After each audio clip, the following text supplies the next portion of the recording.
जालन्याच्या कामगार कल्याण भवनातील अधिकाऱ्यांच्या हिटलरी कारभाराला वैतागून बांधकाम कामगारांचे आंदोलन। रिकाम्या खुर्चीला हार घालून थेट जिल्हाधिकाऱ्यांकडे केली तक्रार। जालना प्रतिनिधी। जालना जिल्ह्यात कामगारांची मोठी संख्या बघता शासन एकीकडे कामगारांच्या कल्याणासाठी विविध कल्याणकारी योजना राबवत असताना दुसरीकडे मात्र जालना कामगार कल्याण भवनात अधिकाऱ्यांच्या मनमानी हिटलरी कारभाराला कामगार जाम वैतागला आहे।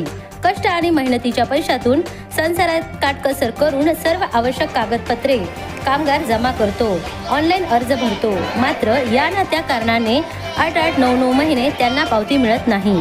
ऑनलाईन केलेला अर्ज जाणीवपूर्वक रिजेक्ट करण्यात येतो, त्यामुळे कामगारांना योजनेचा लाभ मिळत नाही। दलालांमार्फत ऑनलाईन केलेला अर्ज मग त्यात कागदपत्रे कमी असली तरी अप्रूव्हल केल्या जातो।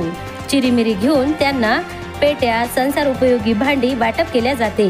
परिणामी खरे बांधकाम कामगार योजनेपासून वंचित राहतात। या हिटलरी कारभाराला वैतागून आज दुपारी बदनापूर अंबड जालना जिल्ह्यातील बांधकाम कामगारांनी भवनाच्या पायऱ्यावरच जाधव कराड या अधिकाऱ्यांच्या विरोधात नारेबाजी करत आंदोलन केले व ऑनलाईन पावती मागत पेटी भांड्यांचे तात्काळ वाटप करा अशी मागणी केली।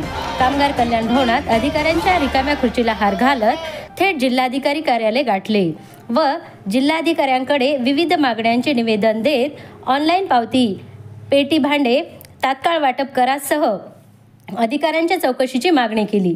यावेळी आंदोलनाचे नेतृत्व राष्ट्रवादी काँग्रेस पार्टीचे जिल्हा कार्याध्यक्ष चंद्रकांतजी कारके, महिला जिल्हाध्यक्ष वंदनाताई खांडेभराड, समाजसेवक सय्यद खाजाभाई सह मोठ्या प्रमाणात महिला पुरुष बांधकाम कामगार आंदोलनात सहभागी झाले होते। Marathwada CK news Abhijit शिरगोळे।